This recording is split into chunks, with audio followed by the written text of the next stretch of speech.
The boy urinated on his mother. Did not expect the next day, the mother behind the growth of strange hair. Bizarre, he also found that the face has grown a beard, and even the teeth have become a lot of sharp. At first Mary did not care about these things, not long after that, but he found that he is slowly turning into a dog. This day he brought his son to the park to play, did not expect a group of dogs surrounded, as if to see a kindred spirit, very kind, which makes Mary very happy. With his son rush to the lawn, and the dogs play. At this time he does not know his face has slowly grown out of the animals only have hair, suddenly feel a little pain in their tail keel, lifted off the clothes only to find out. Tailbone even grew a 10 cm pustule. Scared he hurriedly took out a needle heated disinfection, the pustule to the hard poke, but let him never thought of is that after the poke he actually dragged out from the inside of a long hair, but it is also from the aftermath of this incident. Mary's sense of smell began to become unusually sensitive, and she even smelled the cheese crackers added to the 18 kinds of raw materials. Mary also realized that Mary is sleeping at night, suddenly woke up by a dog's barking, and so she walked out the door only to find that the door came to a group of dogs.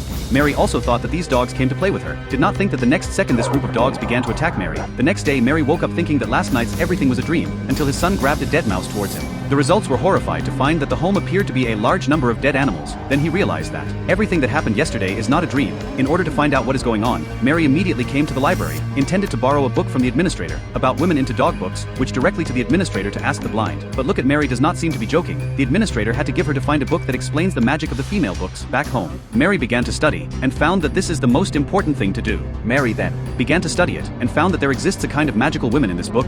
They will build their own nest after giving birth to a child, and finally, over time, mutate into a big bird that aspires to be free. However, as she watched, she was suddenly brought into an illusion. He was the big bird in the book that lives in the tree, and can freely soar in the air, which made Mary feel an unprecedented easy. The next second, he was suddenly pulled back to reality by his son's voice. After learning that his son was hungry to eat, Mary hurriedly took his son, came to the restaurant outside to eat. Just in the meal, Mary but did not ask the waiter for cutlery, but directly with the hands of the hand to grab and eat. At this moment, Mary seems to be like releasing the nature of the general, while eating while the barking sound of the dog. Mary also seems to be starting to develop rapidly in the direction of a dog.